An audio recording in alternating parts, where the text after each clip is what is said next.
Real Nerds is a proud partner of the Denver Podcast Network.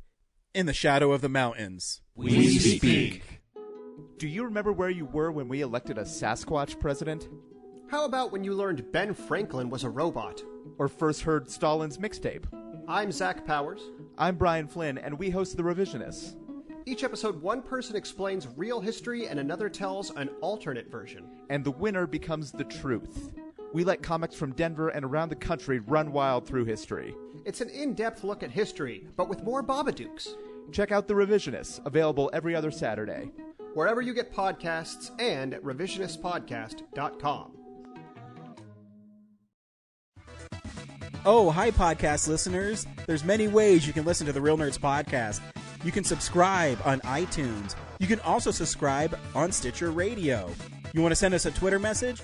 You can do that. It's so easy, at Real Nerds. Like us on Facebook, Real Nerds Podcast. You can visit our website, realnerdspodcast.com, where there'll be a lot of articles for you to not only read, but to listen to our previous shows. You can also call us, 720-6nerds5. Thanks for listening, and enjoy the show. Hi, this is Brian. No, this is my announcer voice, and you're listening to Real Nerds Podcast. Should I do this as my real self? Oh, shucky darn. Hi, this is Brian Cummings. You're listening to Real Nerds Podcast. Okay, do it straight. Hi, this is Brian Cummings, and actually you are listening to Real Nerds Podcast. Send money and real estate.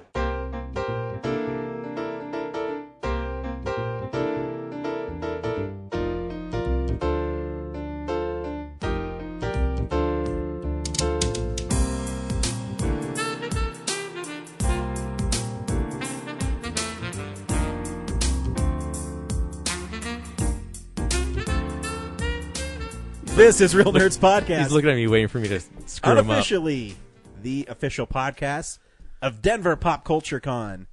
I am Ryan. With me is Brad and Zach. And every week on Real Nerds Podcast, we go see a new movie and we podcast our experience of the world, except this movie is 2 weeks old.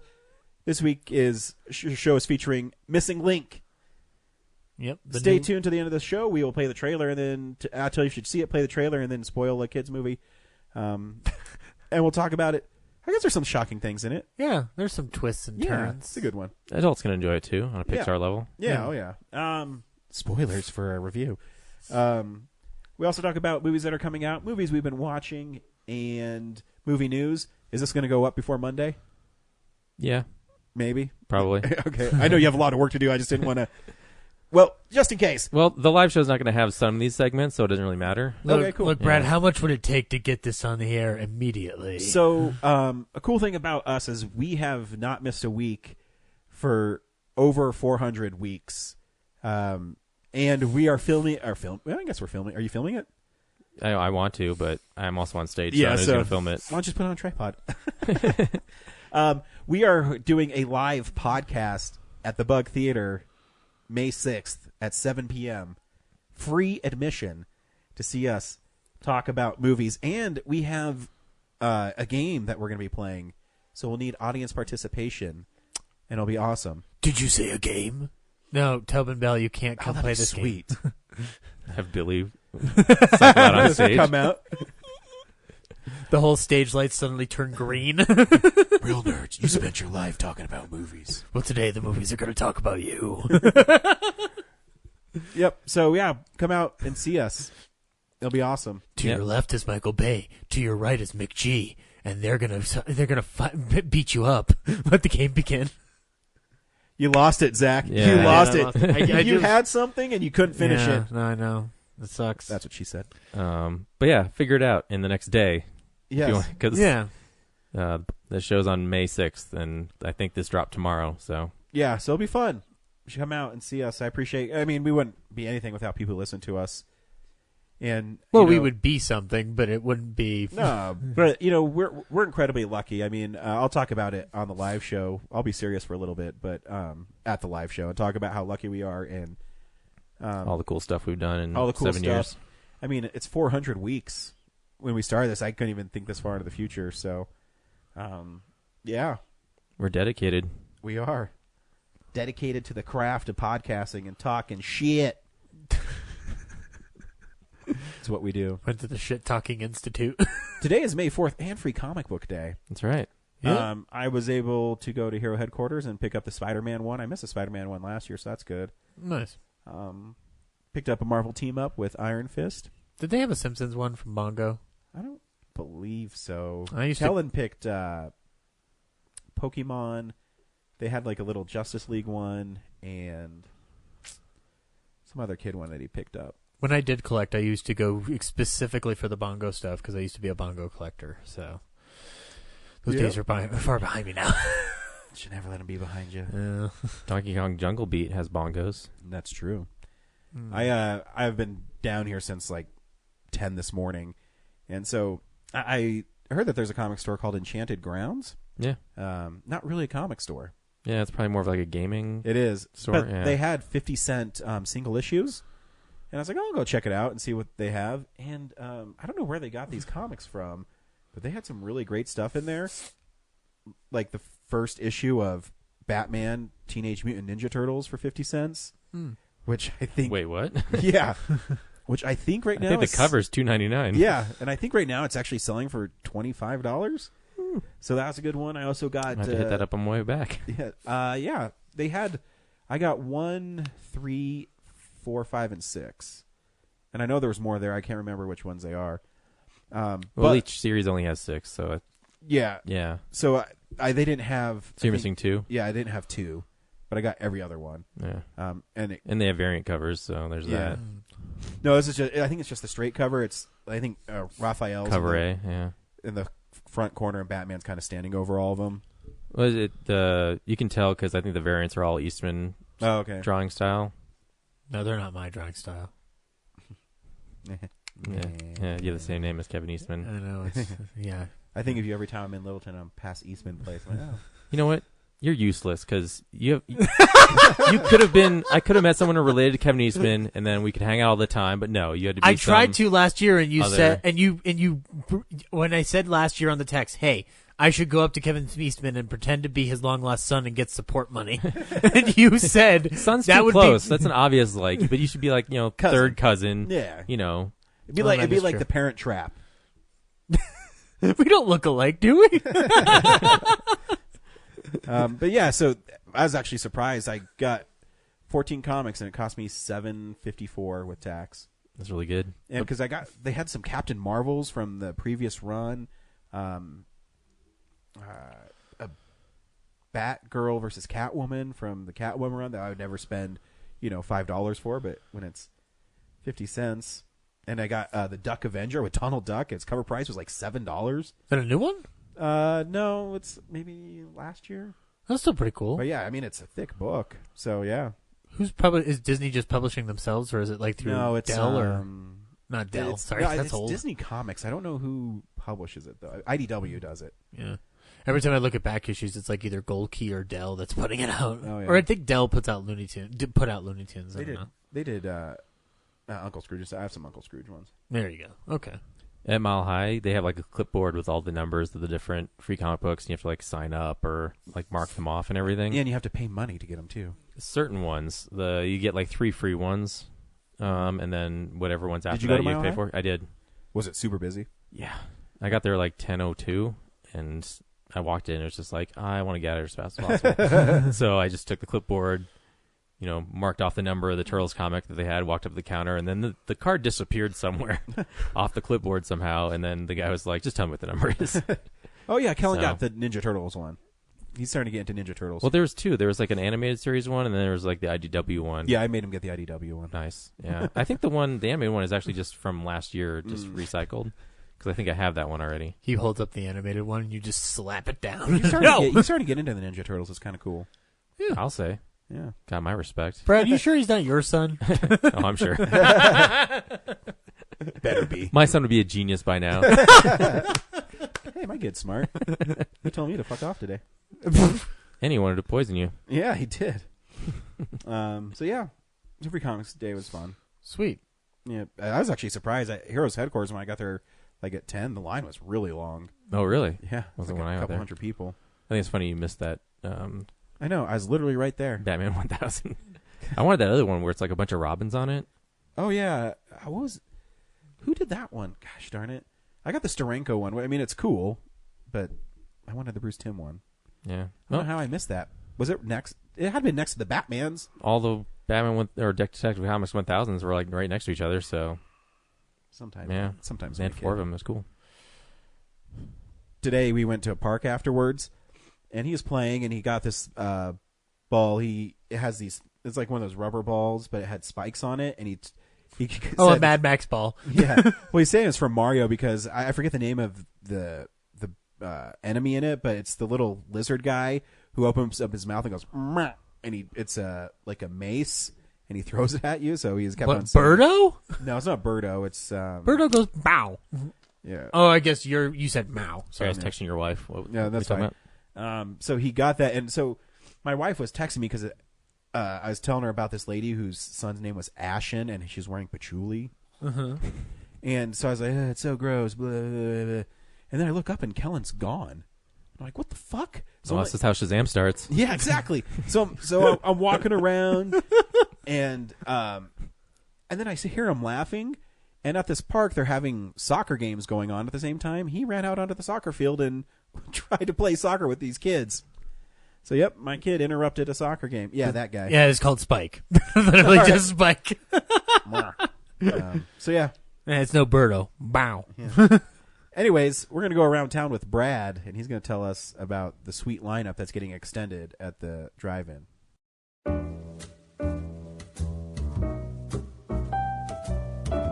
Hey, film buddies, follow me around Denver.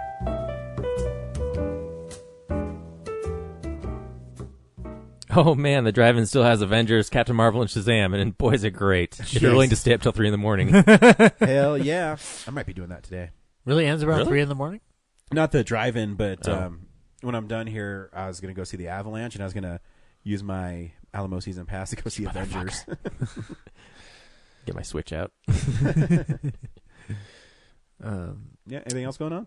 Oh, Besides Real Nerds Live? Yeah, Real Nerds Live on Monday. The Emerging Filmmakers Project is happening in the third Thursday of May, whatever day that is. Did we find out our Oh yeah. our Denver Pop Culture The Con third date? Thursday is May 16th. All right, there you go. Watch some local films. Yeah. Yes. Oh, that's right. We do know what our Denver Pop Culture Denver Pop Culture Con panel is actually on a Saturday at 5:30. They did not say what room yet. So I'm guessing it's 502. That's the Real It's a- Heroes rooms. It's a broom closet. yeah. But either way, No, fuck no. Our room last year was huge. yeah. They And learned there their was lots of lesson. people- no, there's lots of people there last year. That's probably why they gave it to us. I'm not making that up. No, I'm no. being serious. No, but he texted us and he's like we're up against the Back to the Future That was panel. me. Oh, Yeah, Ryan made that up. Yeah, I don't really know. What Oh, I time thought it the was. whole schedule was out. So, But I'm No. talking. That's probably the biggest one on a Saturday night. Seems Christopher Lloyd and so I got sent home on Wednesday because I was so sick. oh, Yeah, sorry, bud. so that's why I keep on coughing. Stop licking doorknobs, man. Well, I can't help it. Actually, it's when They're I arrest- delicious. when I Sorry, arrest car door handles. when I arrest meth heads, I lick their hands and it just fucks you up. Yep, it's meth. Yeah. Speaking of which, Zach, do you have any meth in the house? It's the only way to be sure. Yeah, so we're probably Saturday night's like they're usually Yeah. either doing a concert or some headliners doing So something. we're gonna do something fun. Should we? I guess we can tell people what it is. Yeah, We're doing a 1989 celebration. So we're going to talk about the films of 1989 and not just the films, yeah, but video New games and Coke. TV shows. We're gonna go through the year of 1989. The and, fall of the Berlin almost like you're Wall. time traveling. Yeah, it'll be fun. We're not gonna talk about history. Brad will put CNN together covered that. something visually Yeah, that we can do that we won't get in trouble doing. yeah. Yeah. I still like just having the movie posters you already made for Film Explosion in 1989. That'd be good. Yeah, I'll put that up. I mean, yeah, there's like 6 of them. So The Yeah. premiere of The Simpsons. That's gonna be fun to talk about. man. the Ninja Hey. Turtles arcade game. Ryan, don't have a cow. That brings back so many great memories. Yeah. Get bent. Yeah, we're just gonna take a stroll down memory lane. Yeah. We should treat it like we're getting into the DeLorean and taking Hell everyone in yeah. the room Back to the Future. Hell yeah. Have a cardboard DeLorean. I might go to the thrift store and buy some 80s clothes, like a Ooh. windbreaker and shit. Would you try to go Wear too tight appropriate at the same and be time. like more like mid, like like in between the 80s and the 90s, because like 89s were kind of stuff. No, I'll just watch Back to the Future Part 2 and all. Oh, you're gonna literally do that? Okay, never mind. That would be fun. We should dress up like 80s style. Totally. Yeah, rad. It's happening. Tubular. Um, Freeze. Yeah, so that's what's going on around town. Nice. Movies are coming out on Blu-ray in a segment we call Stuff We Might Watch on Blu-ray.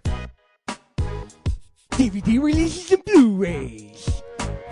Got a lot of 4Ks coming out this week. 4K. But I'll start out with the new releases. The Lego Movie 2, the second part. You can get that on 4K Blu-ray, and looks like there's a cool steelbook here of the... I don't have the urge to get it right away, though, like the first one. Neither do I. I don't know why. It's Lego a good movie. 2. Yeah. That's still a fun movie. Yeah. And then the Prodigy, the horror film from 2019 from Orion. You can get that on Blu-ray. They Shall Not Grow Old is getting a Blu-ray release. What is? They Shall Not Grow Old. Okay. The Peter Jackson documentary. They said they shout out girl. Yeah, that's what I said. Wait, what? They Shall Not Grow Old. Thank you. Yeah, I do want to see that one. What Men Want with Kevin with Taraji P. Henson and you can Ryan's version of the movie's 30 seconds. And scene. I missed that whole thing, so I'm sorry if I didn't respond. But you can pick that up on Blu-ray and 4K. Black Hawk Down, Hannibal, Hellboy 2: The Golden Army, Backdraft are all getting 4K releases, along with the big title of the 4K week, Forrest Gump, which is also going to be coming in a steelbook, I guess, from Best Buy. So yeah, if you want to pick those up, you can.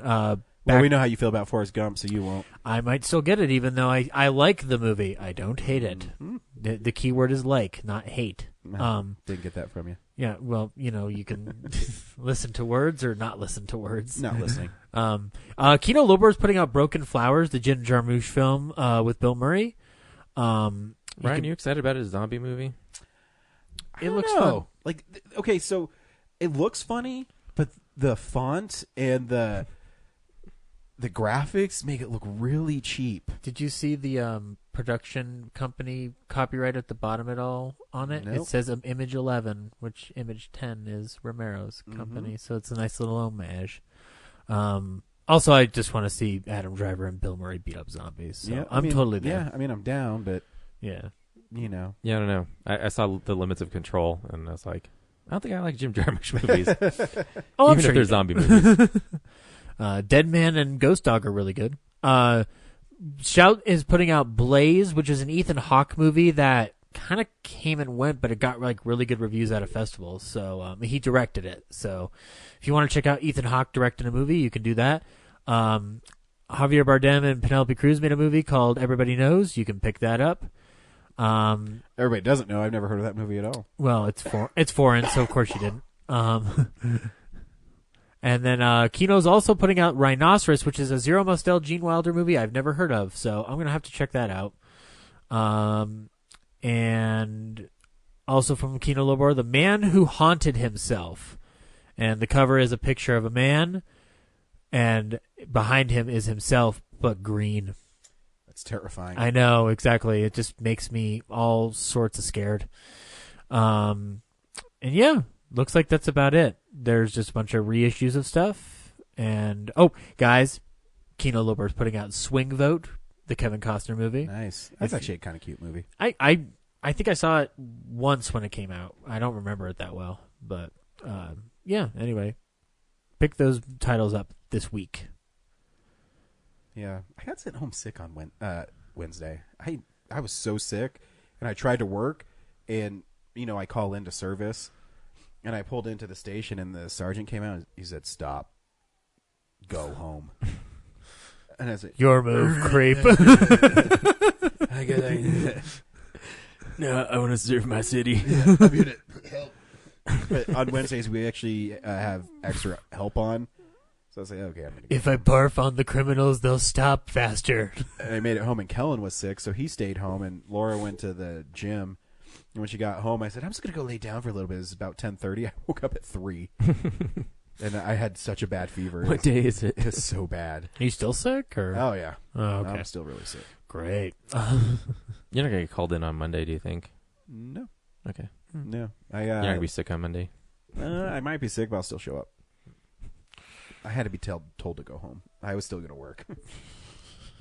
But I also had like almost 200 hours of vacation time, so I was like, no, I'm not going to stay. I don't need a gun, Chief. All I need to do is cough on the victims, and they'll And I automatically had to get work sick. Thursday, so I really didn't even have tons of hours. Stop running or I'll cough on you. No, my job, it's really not smart to show up sick and not being able to function Impairs your properly. judgment. Yeah. Yeah. Have I to mean, have your wits I about could ya. have done it. I mean, I had a fever and I felt like dog shit. I could have done it, but when the sergeant he told me to go home, I didn't argue. I said, "Yep, see ya." What kind of fever did you have? A cat scratch fever or a jungle fever? Punch Probably Zach in cat the face. Because my throat still hurts, and There you go. yeah, I don't sound too sick anymore, but it's pretty bad on Wednesday and Thursday. Always good to know what kind of fever you got. Yes, Yeah. but yeah, no, I have off tomorrow and Monday, but then I work Tuesday and Wednesday, have off Thursday, then I work 7 days in a row, so I could have these 2 days off. But what are you gonna do? There you go. Well, as long as I don't get boogie fever from your illness, I'll be fine. Mm-hmm. Although I would love some boogie fever. Got to boogie down. Anyway, that's Blu-rays, guys. Boo! Yeah. Real news. It's real news. We had sad news. Can we talk about the sad news first? Yes. Peter Mayhew died at 74 this week. Yesterday or the day before? Yesterday? Yeah, No, the day before maybe. day before. Yeah, but age 74, man. Yeah, he was pretty sick. you know, but what a cool dude. I mean, you want to say you've met him. I've shooken his hand a couple times. Once at Starfest, I just happened to be walking around, and he was in his wheelchair with his wife. Yeah, because his knees are really bad. Yeah, his knees were really bad, and that was 10 years ago. I just happened to bump into him. I think it's like when we first started the podcast. Yeah. We went to that Starfest. Yeah, I just happened to bump into him, and then I bumped into him at Denver Comic Con one time. And last year I did Giannis. He knocked him over. Yeah, I did. I really messed him up. And then last year I did Giannis. Suotamo. I couldn't remember his last name. Panel, and all he had was praise about how nice he was, and that's all I've ever heard about him. And that's a guy who's embraced only being known for one role, and he just owned it. Yep. And you never, I was always in the camp and that I would sell out, because if you're known for something, just keep it up. And he did, and he played Chewbacca as much as he could in The Force Awakens, and they asked Giannis what scenes did he do and which ones did Peter Mayhew do in The Force Awakens, and he said, I'm not going to tell you that because he's too important to it, and I didn't do that much. I'm guessing he did most of it, but he's keeping that close to his vest, and he respected him so much, and everyone respected him so much that he said, nope, I didn't do that much in The Force Awakens. And Peter wasn't in Last Jedi, or is it? No, I don't think so. Jonas only. But there was a lot of outpouring of love. Harrison Ford said, I think the sweetest of it, because I guess they were also co-pilots together in the planes that they would all fly. Obviously, he wasn't in the one that Harrison Ford crashed, but whatever. Harrison Ford crashed a plane and walked away. I know, exactly. He's a badass. The quote is, Peter Mayhew was a kind and gentle man, possessed of great dignity and noble character. These aspects of his own personality, plus his wit and grace, he brought to Chewbacca. We were partners in film and friends in life for over 30 years, and I loved him. He invested his soul in the character and brought great pleasure to the Star Wars audience. There's a big gap in there. Chewbacca was an important part of the success of the films we made together. He knew how important the fans of the franchise were to its continued success, and he was devoted to them. I and millions of others will never forget Peter and what he gave us all. My thoughts are with his dear wife, Angie, and his children. Rest easy, my dear friend. And he's right. I mean, he never had any Fuzzball. lines. That was the last part of it, Fuzzball. But people loved that character just by how he could act with his body. Mm-hmm. And that's a huge props, because that's hard to do. Especially, I don't know how much that costume weighed, but. And I tend to respect actors more often than not, when they've dedicated their time to playing one role so well that it captures an audience so much. Like, you know, I love like big actors and whatnot, but like people who like play similar characters or like stick in a trope and whatnot, like they're so committed to it. Like whether they want to be there or not, like there's more something there to love about it. And Peter Mayhew, you know, he played that role for so long, but like, you know, like it never seemed to bother him. Like, I mean, because he wasn't like, it just like, he made you believe a giant fucking teddy bear walked around and like fucking like drove a starship, man. Like, it's fucking awesome. Yeah. And like, I mean, Wookiees are real, and I know that because Peter Mayhew showed me they were real. Yeah. So, yeah, 74, man. He will be missed. It's sad. Yeah. We had to lose one more Star Wars cast member before Rise of Skywalker came out, which sucks. 3 down, 3 to go. Just kidding. I want to hear Mark Hamill in his Joker voice say, "I wonder who will be next." We also had the passing of a great director this week. John Singleton passed away at a very early age from a stroke, which sucks. You know, if you didn't know who John Singleton was, he directed Boys in the Hood and earned an Academy Award nomination for directing for that film. And he is still the youngest nominee in that category to this day. He also did Rosewood, Poetic Justice. Later on, and he did a lot of commercially bent films like Four Brothers and Too Fast, Too Furious. I love Singleton. Rosewood and Boys in the Hood are still great films to watch. And he did another film called Higher Learning, which is a little underrated in my opinion. But he was a very talented director, a very unique voice.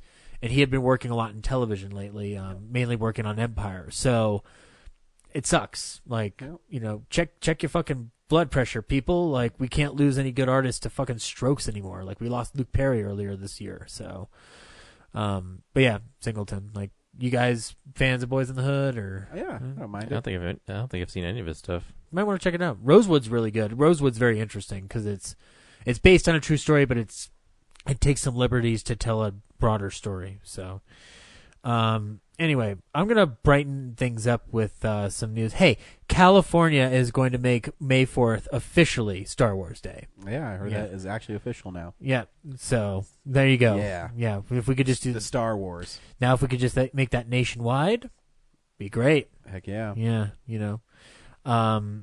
We've got a trailer for Sonic the Hedgehog, and then the internet blew up again, as it does. This one, he looks weird. Yeah. I mean, I don't too much care. realism. Yeah, I don't care that much, but yeah, he didn't seem to fit in the.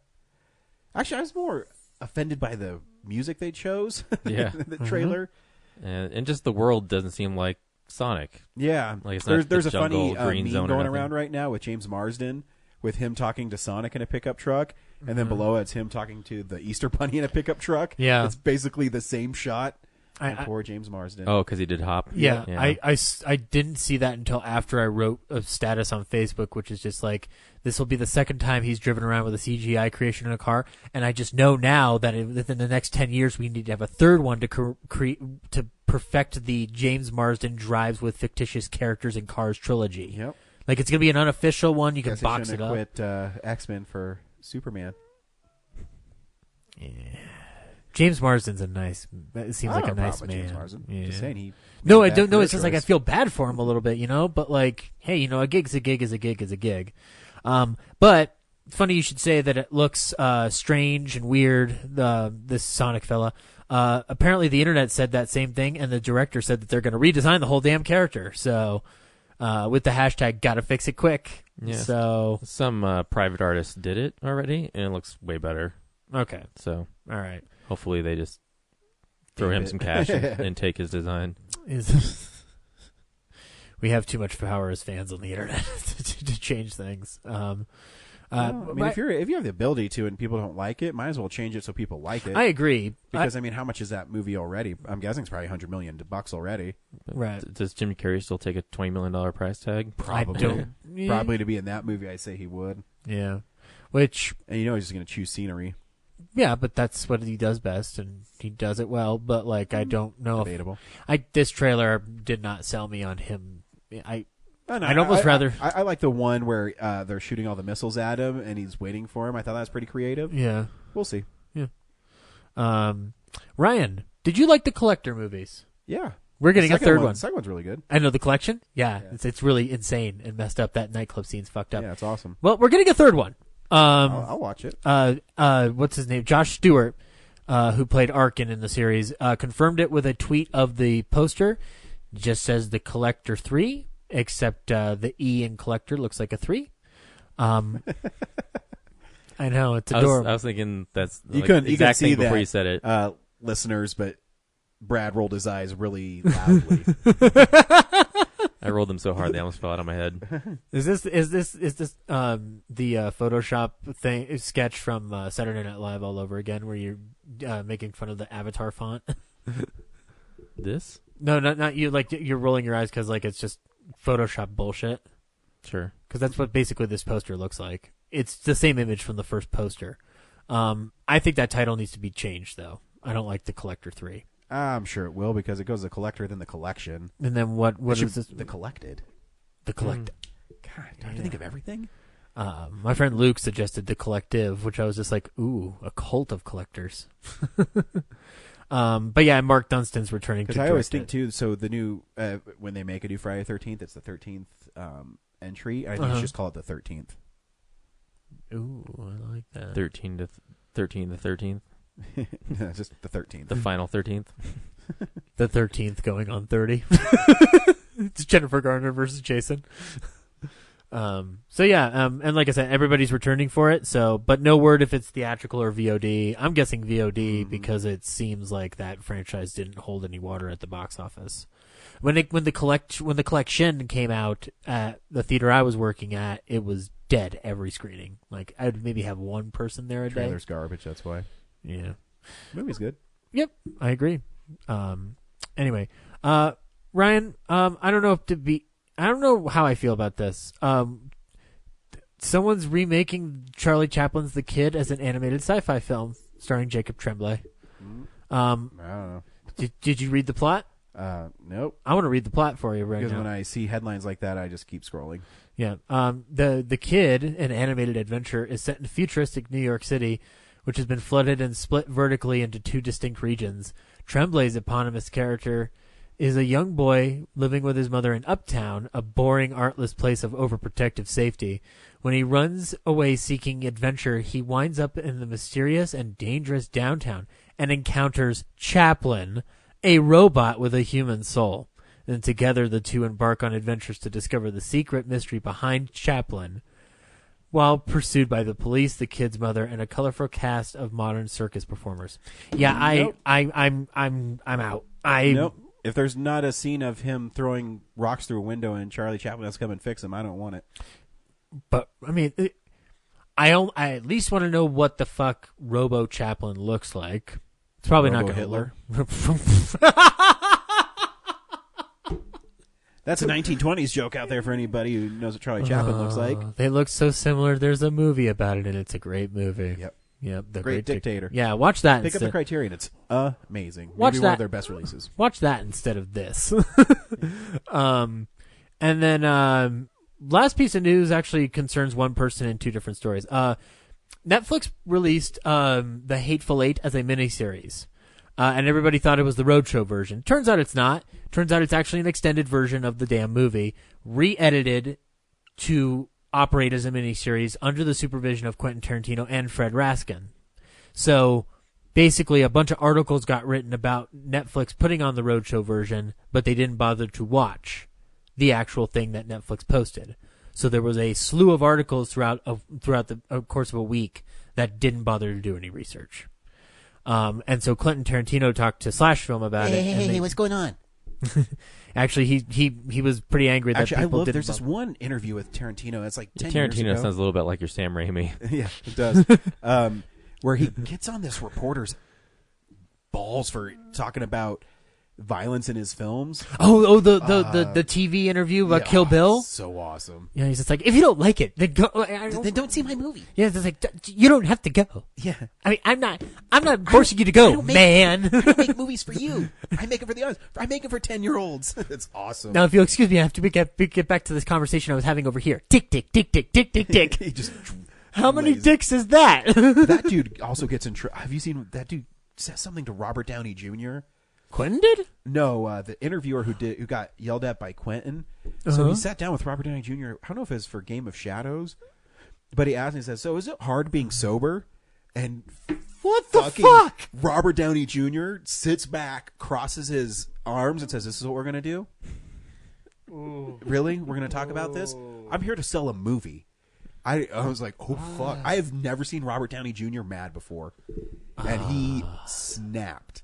Ooh. Because it's like, dude, why would you even bring that up? I mean, I think Robert Downey Jr. has been sober for 20 years now. Someone didn't listen to someone's agent when they got somebody. It's on one of their those show. press junkets where you have to sit in a hotel room. I feel so bad for actors. But they've got to have some kind of guideline thrown their Oh, way. I'm sure they do. So somebody clearly didn't fucking listen or didn't fucking care. And Robert Downey Jr. took off the mic and just fucking left. Yeah. Like, fuck you, dude. Yeah. I think they did give him a guideline, and this guy just made a decision. Oh, yeah. Like, no, fuck him. Like, you could, like, I've asked questions in interviews before, but they've been, like, cheeky, but they never cross into that No, fucking I would territory. never bring up. No. You remember when you used to be a junkie? No. That's mean. Yeah. Why would you bring that up? He's there talking about Sherlock Holmes. Yeah. No.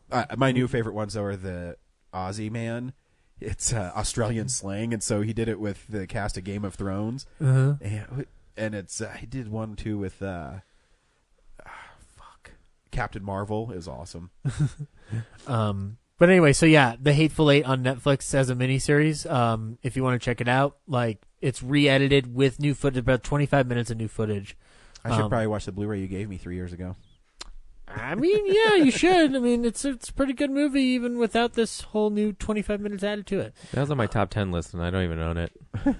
I only own it because he gave it to me, and it's still sitting there. Because you said I hadn't seen it, and I was like, I know what I'm going to get right for and Christmas. he'll watch it right away. And he'll watch it right away because he's a good friend. And I'm like, Army of Darkness for the 15th time. 2 years later, fucking piece of shit, no good now. I also got Rush, and I've never watched it, so. I heard that's about a rivalry. Heard Ron Howard made it. And then the last thing, Little Ronnie Howard. And then the last thing, in that interview with Quentin Tarantino, we've confirmed that there's going to be a director's cut of Django Unchained that's apparently 3 hours long. I love Django Unchained. I do too, and so I'm curious to see what 20 more minutes of footage would look like. So should have been Leo's first Oscar win. I agree. When he breaks his fucking hand on that table, I swear to Christ, man. Yeah, he really cut his hand. Yep. If you touch that tabletop, I can't remember what he said, but he's pointing his finger really like loud. Like, it's great. I love that performance. Anyway, that's news. Unless I missed anything. Did I miss anything? I don't think so. Right, cool. Avengers is still making money. Yeah, Avengers is going to cross $2 Yeah, billion. that was the thing. All the other articles were like Avengers, like, this is what I didn't like about it. This is why it's making so much money. Here's why Marvel sucks. And I'm like, I don't fucking care. Everyone loves Endgame, but have you considered this? Oh, God, no. It's pretty much like every article about it. Although I do have to wonder, like, Black Widow did kind of get the shaft at the funeral. Because I know Tony... Wait, I probably shouldn't say anymore, because this isn't the episode from last week. Well, by the time it airs, the embargo will be done because, that's another piece of news. I guess so, when you can see that new Spider-Man Far From Home trailer, guess what? It's full of spoilers. So that's according to the thing I read today. You know what I noticed? Because I rewatched the Far From Home trailer. Peter seems surprised at meeting Nick Fury. Yeah. So this must be before Endgame, because why would he because he's at the funeral. But did they meet at the funeral? He kind of just walked into the funeral. Yeah, because Nick Fury kind of hangs out in the back. But you really think, like... He enters and he just stands there. Well, I mean, that's what Nick Fury does. Remember at the end of Iron Man? He just shows up in Tony Stark's bed, living room. And he left before Peter Parker turned around? Yeah. Yeah. Just saying. That's what I'm guessing happened. Peter was like, hey, Aunt May, let's go get some food. Who was that guy who just walked away? Yeah, I'm sure they were getting food at the wake and, probably chatting up in different groups. Even if he looked over and saw Nick Fury, would you just walk up and start talking to Nick Fury? I'd say probably not. Let's be honest, It guys. was a private ceremony with all the Avengers. Like, why wouldn't? And then Nick Fury, after they saw his... Wait, should we stop talking about it? I was gonna say how awkward it must be for the kid from Iron Man 3 and Peter Parker to be hanging out and be like, "Oh, so you're the prodigy that he likes so much, and not me." Yeah, I love those scenes in Iron Man 3 where I love the line that the kid says. He said, "Yeah, my dad went out for scratch game tickets 6 years ago, so I guess he won." what is Iron Man's reply? He says, "Yeah, people leave. Get over it." Yep. It's He awesome. speeds away. Yep. Yep. It's awesome. I love when Guy Pearce like proclaims himself to be the Mandarin and then he gets whacked over the head. Yeah, but anyway, that was news. Corinne sent us a new Catching the Classics. This time it's Miyazaki. There we go. I can talk today. Hey nerds, Corinne here. Although no Catching the Classics, at least not a regular one today, and not for the next 10 weeks or so, because I'm going to be doing a little bit of a spin-off series. I'll explain it in a little bit, but I want to go through all of Hayao Miyazaki's films, because I've seen probably about half of them, and I would really like to watch the rest, and so I'm like, whatever, I'm just going to make a series out of it, and y'all are just going to have to deal. So, welcome to the first part of Catching the Miyazaki Classics. If you're unfamiliar, Hayao Miyazaki is a Japanese filmmaker, animator, director, screenplay writer. He has 11 full-length feature films under his belt as a director and a writer. He's written some other ones, but he didn't direct them. And he is working on his 12th right now, as I understand. So, yeah, I'm going to be going through all 11 of his movies. I'm going to be trying to go through the ones I haven't seen first, and then tackle the ones I already have seen and some of them I own at the end. And if you're unfamiliar, a lot of Miyazaki's works are from Studio Ghibli, which is based in Japan, but the company either, I don't know if it's owned by Disney, but at least in the United States, Disney distributes all of the Studio Ghibli films. And they have dubbed it into English with English language voice actors, a lot of whom are like A-list celebrities. For instance, Christian Bale is the voice for Hal in Howl's Moving Castle. And I think Ryan said like Emily Blunt is in The Wind Rises or something. So yeah, they're pretty famous people and they do a pretty good job. So for my first iteration, I'm going to be tackling Porco Rosso, the one that kind of started this whole Catching the Miyazaki Classics thing for me.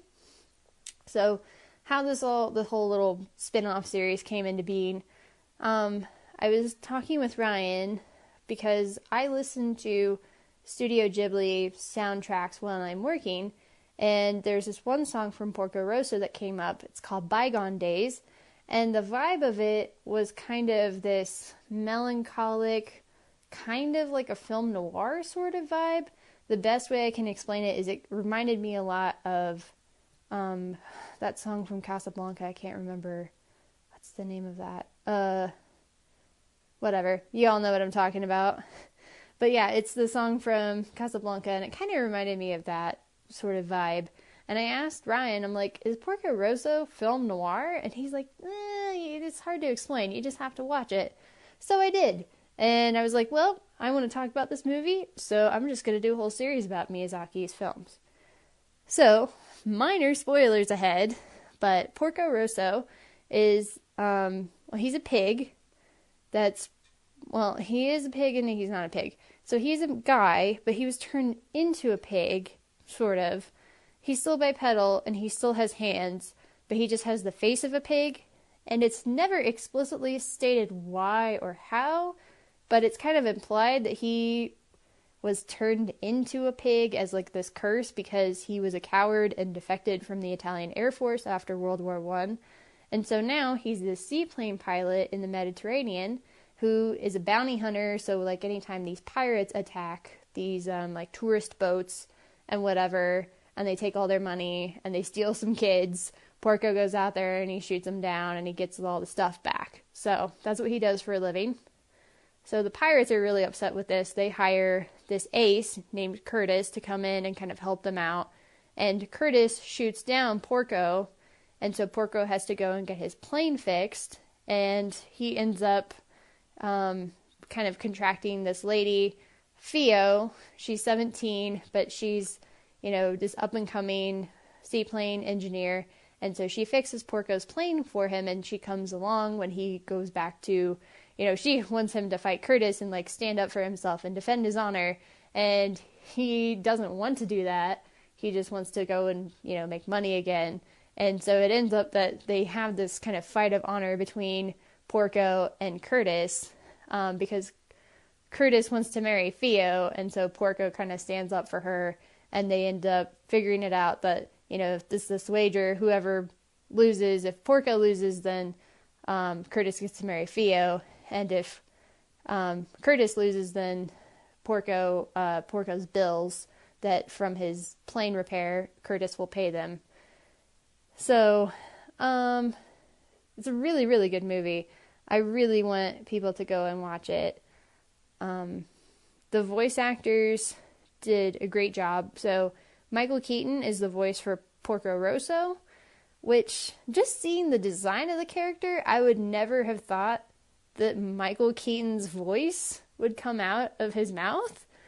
I don't know. It just, for me personally, it didn't seem like the right casting choice, but listening to the Japanese version, the Japanese voice actor, the voices sound very similar. They're both kind of this deep, gruff, kind of jaded sort of voice. And, that's kind of where Porco is coming from. He's this very, jaded and kind of looking out for himself sort of person. So, it kind of makes sense, but just for me, seeing the design, I'm like, I don't think I would have cast Michael Keaton for that role. But the people who made the movie wanted him to sound that way, so there you go.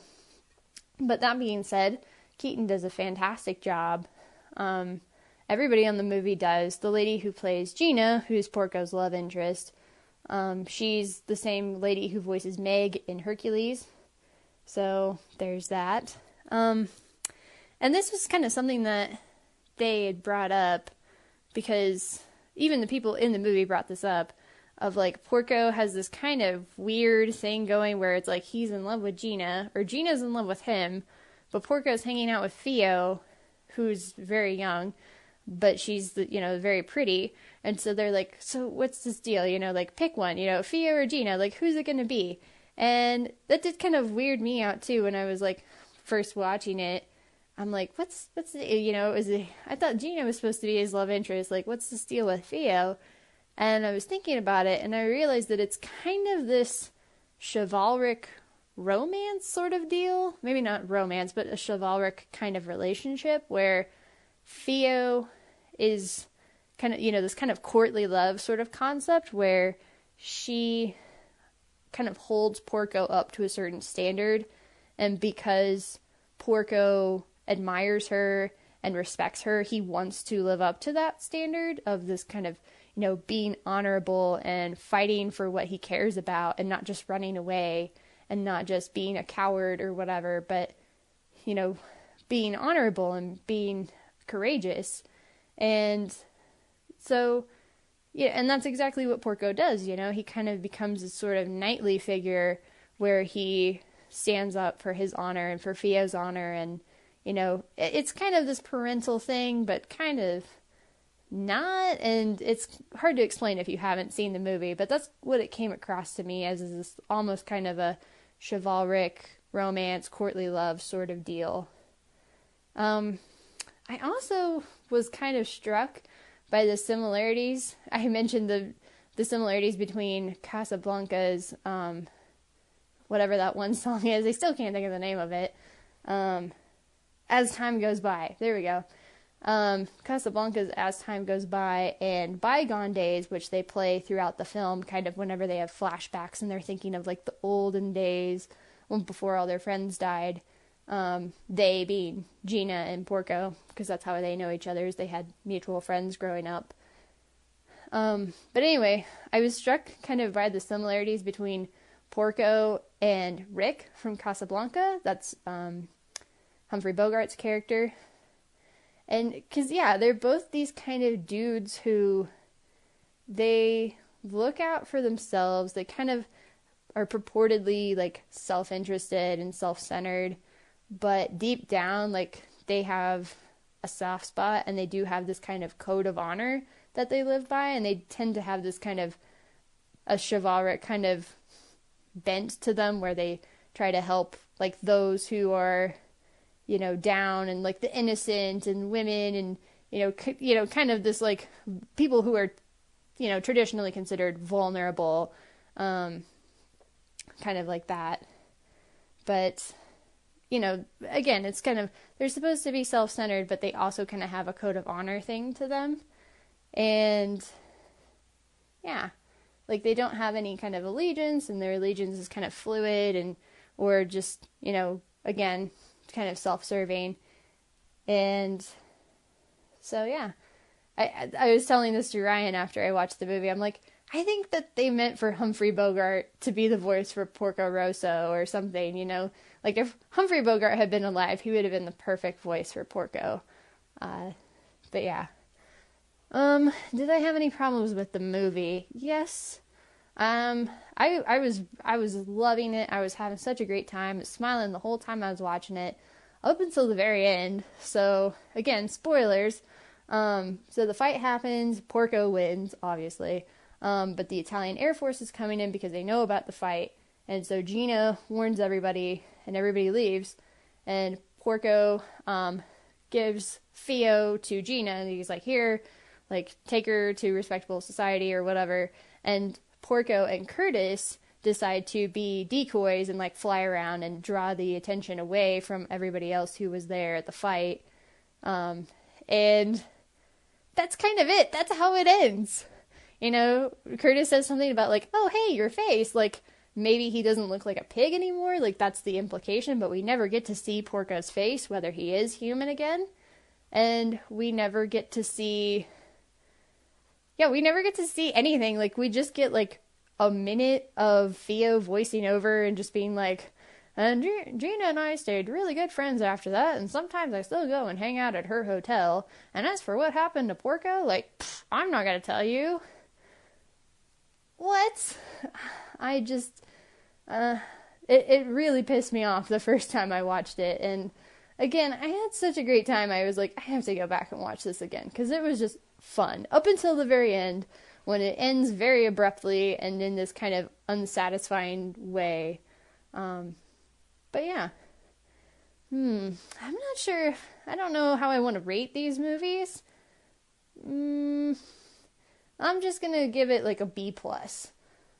I'm gonna do letter grades instead of stars for these, because I feel like that's easier for me. So yeah, Porco Rosso. Go check it out. It's really good. It's a fun time. The next one I'm going to watch is Nausicaa of the Valley of the Wind, which is one of the older movies that Miyazaki did. I think Porco might have been his third or fourth, and Nausicaa is the second one that he did after the Castle of Cagliostro.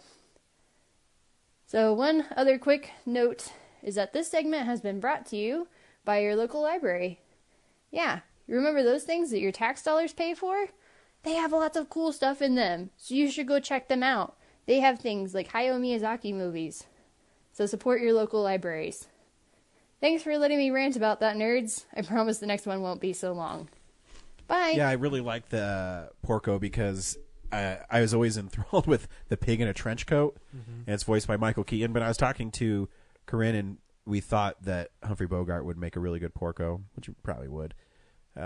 Too bad he didn't live long enough to say he can't. He's been dead for, what, 50 years? 60 years? Ryan, I'm dead, sweetheart. I'm a pig flying a plane, sweetheart. But yeah, no, it's a good movie. It's fun. Squeal is just a squeal as pigs go by. We should also mention that Corinne's going to start publishing articles on the website about these movies and probably some Blacklist stuff. So check out the website and read her articles. Fucking Blacklist, man. I don't get that fucking show. Ryan, calm down. I don't understand the goddamn appeal. Ryan, put down the knife! You don't have to watch it. He's cutting his own throat. Why is he cutting his own throat? That is the most graphic thing I've seen up close in years. Jesus. It's everywhere. I've literally had Brad, you're so covered in blood. I've literally had this series explained to me by James, by you, by Corinne, and I had no idea what the fuck is going on, man. James Spader's in jail, and he's trying to get out of jail. I watched it. I don't even know what the fuck's going on. Like, Spader's awesome, but the whole like actual storyline is so confusing. I'm like ready to give up. Yep. So Still don't know. And I've never seen Porco Rosso or me neither. any of the really early Miyazaki stuff. Spirited Away, though, I love. My mom and I love that movie. I've seen two of them. I've seen The Wind Rises because it's an Emily Blunt film. Mm-hmm. Oh, I like Ponyo, even though it is for babies. So Mononoke and Spirited Away are my favorites. But yeah, Ponyo's for babies. Big old cry babies. I was trying to say pussy babies. That's just weird. Careful. That's weird. You know, Brad's favorite pastime is going to screenings of Ponyo and just going, "Fucking babies," and then just running away. Yeah. This movie was made for you, baby. You little shit machine. Shut up. You know what I'm talking about. Don't play coy with me. Baby. Brad, are you getting into an intellectual debate with a baby? Yes. Yes, and I'm winning. We watch movies throughout the week in a segment we call What We've Been Watching. So, yeah, this is the stuff we've been watching. Brad, what'd you watch this week? Oh man, more like what I didn't watch. So I was supposed to watch Hard Ticket to Hawaii at the Alamo. Oh, yeah. That's sold out. Yeah. This story's sad. I've already read it. What? But your post about this. Yeah. Yeah. So yeah, I go. It's like an $8 showing or whatever, but it's at Sloan's Lake and it's Theater 8, which is the smallest theater they have, and it's sold out. So just before the movie starts, two obnoxious douchebags sit to my left, and then a guy and his girlfriend, they're on a date, and they're sitting at the end of the row, but they come closer to me because I guess they got their seats mixed up. The girl is super drunk, and she is giggling at literally everything the movie's doing. So if the scene changes and it just goes to a different locale, it's hilarious. Oh, that's not funny? No. Oh, okay. And the guy totally knows that she's obnoxious and irritating the rest of the audience, but he knows he has a chance to get some later, so he just kind of... That's a tough card to play. Like, doesn't tell her to stop. He slinks down in his seat. And what would you do if, let's say you went to a movie and your lady friend was laughing at stupid things, would you just get up and leave? If she was going to go to the movie that drunk, I would have canceled the movie. Like, maybe we should just go home. But was she's like, no, I really want to see the movie, you fucking asshole. I mean, would you still go? I would have been like, careful, like, you might get written up, So. I'm just wondering. I really want to go. And then, I'll like, still make out with you. That's Nice. a 40-year-old version. That's a deep pull. Yes. I love Brad's drunk date. This character's great. And then the two guys next to my left, they're just talking, straight up talking. And I looked over, like, the one guy, and he looks back at me, and he's like, what? And then his laugh throughout the movie is, ha! Ha ha ha! Brad, you should, say something to them. So I was like, I'm not even going to bother writing all these people up. I'm just going to go. So I just left the movie, and I went... Did you go back to the box office and tell them? No. Well, initially I didn't. I was just so mad. Like, I can't... I've been waiting forever to watch this movie. I own it. I could just watch it at home, but, like, I have the chance to watch the Alamo. Here I am, and, like, this happened. Like, I couldn't get into the movie. Like, everyone else thought everything that was going on was funny, but I was so irritated by the obnoxiousness next to me. So I was frustrated by that, and then, like, I sat in my car and I talked to someone else for a little while, and then I was like, oh, I'm here. I might as well just go see Endgame again. So I went back into the box office, and I was like, hey, one for Endgame, please. And she's like, didn't I just see you, like, 45 minutes ago? I was like, yeah, I left the one movie because people are being, obnoxious. And she's like, oh, that sucks. Here, I'm just going to give you this one for free.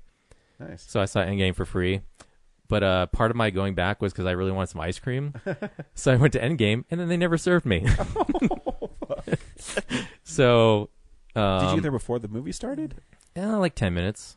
So weird. But yeah, it's like if I show up 30 minutes early, they don't serve me. And if I show up like a minute before the show starts, they don't serve me. What you need to do is go see a horror film on a Wednesday night, and no one's there, and you're the only one there. Well, this Endgame screening had like 5 people in it.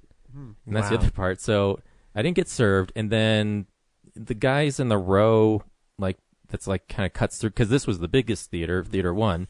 So there's that crossroad that people walk across, and there's these two guys, and they just talk through the whole movie. And so finally, I had enough, and I got up and I went up to their table, and I was like, "You get."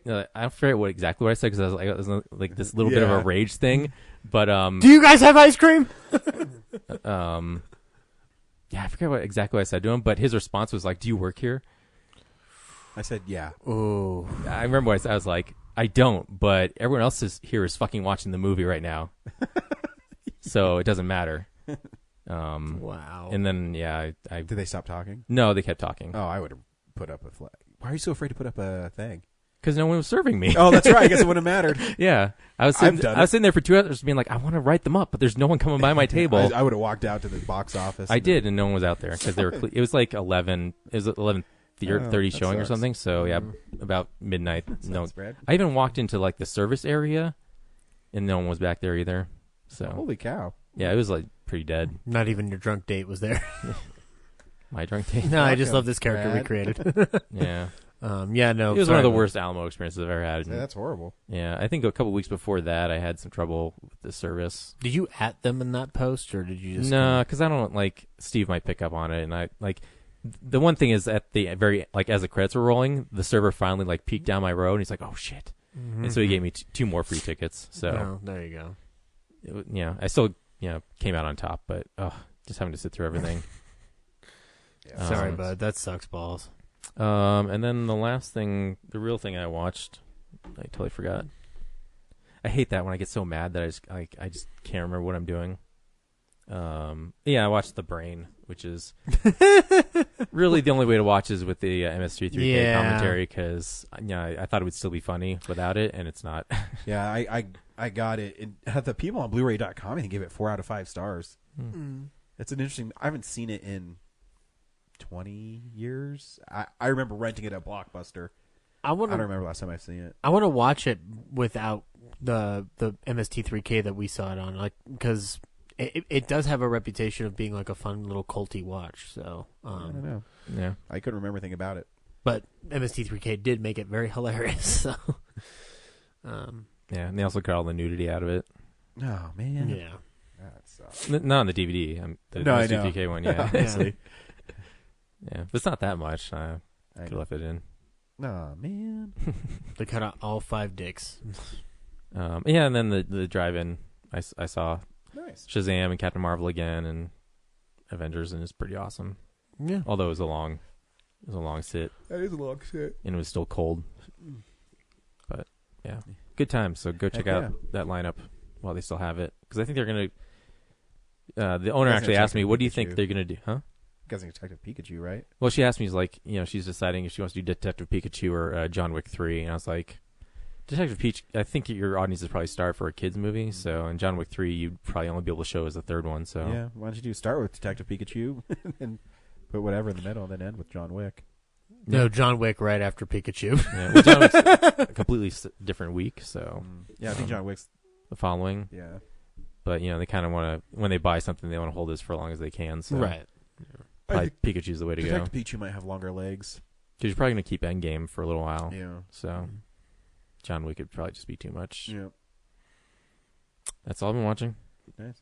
Zach, just a couple things. Oh, you know my catchphrase. I do. I watched Endgame again. Nice. So it's my 3rd time now. Still love it. Call me when you're up to 6. That's awesome. I'm still have to- sorry, Your Majesty. I still have to watch it with my mom. That's I awesome. might, Your mom wants to see it. yeah, in 3D. It's awesome. I'm gonna take her to the IMAX 3D. It'd be awesome. That's good. But yeah, no, I still love it. That's still one of my favorite endings of a movie this year. So, I want to rewatch now all the Cap movies and the Avengers movies and watch it all through Cap's arc. 'Cause I kind of already have technically done that with Iron Man before. So, with the exception of Endgame. So I kind of like to try to do it that way instead of just watching everything in a row. 'Cause I like to follow the different arcs. Sorry, that reminds me. I also watched Age of Ultron and Civil War. Uh-huh. What happened to the Scarlet Witch's accent? They explained it that she did it because she went into hiding, so she's faking her accent. But all the time now. Yeah. You could still hear hints of it. Even when the world's ended. Yeah. She had a bit of an accent when she was like, "You took everything from me." Yeah, I don't know. It's kind of there. I watched it 6 times, and it seems pretty American to me. But Age of Ultron, I forgot about it. So when she's talking like sort of Russian-ish, I was like, "Whoa!" I mean, I guess That's if you're hiding and you're trying to do it, eventually you might just start talking normal. Go hang out and bring. I mean, look at Mel Gibson. He was born in New York, raised in Australia, had an Australian accent, came back to America. Now has an American accent, I think. Yeah, but at what cost? Crikey, I'm crazy. Thank you, Brad. Also watched some new things. I saw Conversations with a Killer, the Ted Bundy tapes, which is the new Joe Berlinger documentary on Netflix. That's depressing. Yeah. If you don't know what it is, it's basically another Ted Bundy documentary, but the twist is that there's actual interviews that a journalist in the 80s did with Bundy that are played for you for the first time. And he's creepy as all fuck. Basically the whole gist of it is that the way they got him to start talking was that they got him to start talking in the third person. And then from there, he just started like basically confessing to everything, because he's that fucking crazy. But I did not know a lot about the Bundy story, to be honest. So like watching it was pretty just new experience all around. I had no idea that he was kept in Aspen. Had no idea he killed people in Aspen. Yep. Nor did I know he escaped from Aspen. Yep. So not Colorado law enforcement's finest moment. Yeah, no, but I mean like, I mean. Just the amount of time that he was away and then eventually found in, was it Pensacola, Florida? I can't fucking remember. But yeah, no, the documentary is great. It's another example of Joe Berlinger doing a really good job with like a true crime doc. But like what I appreciated about this one though is that he actually interviews a lot of the victims' family members and also people who got away from Bundy, and he focuses a lot of time on them, which I appreciate more than anything else, because otherwise, if he just does it, if any other documentarian who does this, it's always like focused on the killer and experts about the killer, and they rarely talk about the victims and their families, and that seems a little bit more important to me. So yeah, disgusting. Yeah, but yeah, I'm gonna probably watch his companion piece to it, which is the Zac Efron movie, sometime this week, because he's a good documentarian. I also rewatched his film Whitey this week, which is about the Whitey Bulger case. That's still a great doc. Yes, definitely 10 times better than Black Mass. I continued or restarted again my Universal Monster box set collection. So I watched The Ghost of Frankenstein. Nice. That's where I picked up last. Ghost of Frankenstein picks up pretty much right after Son of Frankenstein, or a little bit of time is settled. Frankenstein's monster is found in the sulfur. Only when he comes out of the sulfur pit, he is now Lon Chaney Jr. and no longer Boris Karloff, which, you know, sulfur pits must do great things to change a person's appearance. I should go into one to see if I come out looking like Channing Tatum. Well, you'll smell like shit, but you come out looking different. Yeah, but I'll look like Brad Pitt. It'll be perfect. Nice. But so anyway, Igor takes him out of the sulfur pit and takes him to meet Dr. Frankenstein's other son, who is not Basil Rathbone, who and they basically convince him, like, yeah, put the brain in the monster. That's a better brain and stuff. And it's actually a pretty decent sequel, like in the grand scheme of things. But this is where I start, like, because Karloff's not there, there's obviously something different. But I think Chaney's a pretty good version of the monster. The last time I had watched this film was like years ago, and I barely remembered it when I watched it this time around. So kind of got some fresh eyes on it. And it has one of my favorite openings in this rewatch is the villagers finally do what I've been wanting them to do in this entire rewatch, which is they burn down that fucker's castle. Because, like, they've waited around for, like, how many movies now, and they haven't burnt down the fucking thing. They never learn. No, exactly. Like, right? This is the smartest mob in the series thus far. Well, you burn the tapestries and the woods in the inside. Yeah, I mean, because in the first one they just burn a windmill. And in the second one, they're not really around, and actually Frankenstein's monster blows up the castle by saying "We belong dead." And in the third one, there's the villagers aren't really dead is better. Yeah, that's Herman Munster. But so yeah, it's a pretty good fun film. I think the biggest reason to watch it is that near the end, Igor's brain gets put into the monster's brain, and so Lon Chaney's walking around talking like Bela Lugosi, and he's blind because the surgery didn't work properly, so their blood crossed in a different way, and so now he's blind. We'll see how that plays out in Frankenstein Meets the Wolfman. And then I watched Invisible Agent, which I hadn't watched in a while, and I forgot how much I love this film. If you don't know this, it's pretty much the Invisible Man if he were recruited by the American government to punch some fucking Nazis. Yeah, and that's what it's definitely not a horror film. No, not at all. It's actually a comedy. It's a flat-out comedy. Yeah, it's pretty fun. You know what is funny? Quentin Tarantino should have done Invisible Agent at some point. Like, remade that. That would have been cool. Basically Inglourious Basterds, but with invisible people. Hell yeah. But it's a fun movie. Peter Lorre's in it, though, and he does play a Japanese person, which is weird, but not unheard of at that time. Ryan and I have talked this before. It's context and stuff. But it's a fun flick. Yeah, I mean, if you watch any other Invisible Man movie other than the first one, this might be your best bet.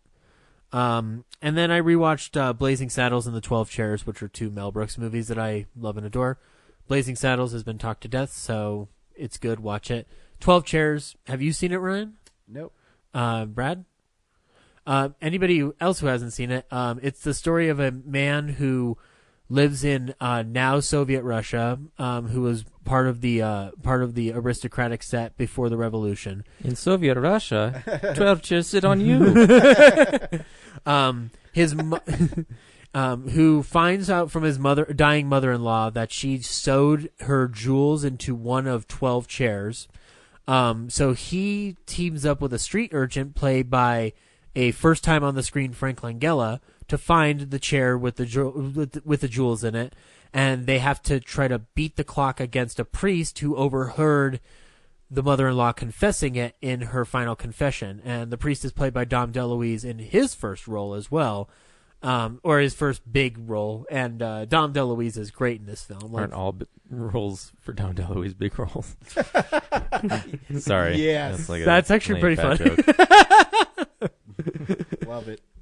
But yeah, no, but it's unlike a lot of Mel Brooks films because it deals a lot with, well, one, it's not parodying anything or satirizing anything. It's just more like insane wackiness, like The Producers or even Life Stinks, where it's just an absurd situation. But I love the ending of this film so much because it like really plays into the fact that by the end of it, someone has to make a choice between friendship and greed, and the way it plays out is like oddly very beautiful. I think it's one of the most moving movies Mel Brooks has ever made that doesn't have to do with making fun of other movies. So yeah, check out The 12 Chairs if you haven't seen it. That's all I watched this week. I remember what I said to him. Nice. What about the no talking rule? Do you not fucking understand? Oh! That's nice. Were they shocked, or would they? They had a moment of shock, but then he kind of turned into that like, "Well, fuck you too" attitude, Nice. which is why he asked me like, "Oh, do you work here?" So that's nice. Yeah. Like, what's he gonna do? I'm like, yeah, you're right. I can't do anything, but fuck you anyway. My name's Brad. I'm a theater cop. Step in my office. Why? Because you're fucking fired. I haven't watched actually too much. I've been playing a lot of Mortal Kombat, and I've been sick. KO. And the Nuggets and the Avalanche are in the playoffs, so I haven't watched too much. I have to play Mortal Kombat because normally any other Mortal Kombat game, you kick my ass because I suck at the controls. But this one I played, and I'm actually okay at it. So yeah, they changed it a lot. It's not quite as fast. Made it easier for button mashers. Nah. I did so many brutalities just like out of coincidence. Is it just the uppercut one? Yeah. Yeah, that one's easy to do. All you have to do is last hit has to be an uppercut. For most of them. Some of them it's you have to win. I was also jaxed every time, so I'm assuming the arms that will also help. Yeah. Finish. I'm not good with jax. I'm not good with characters that are slow and rely a lot on grappling. I'm more of a Cassie Cage brawler type of person because I like to get in your face. That's why I like Kung Lao. The new character I like a lot is Cetrion.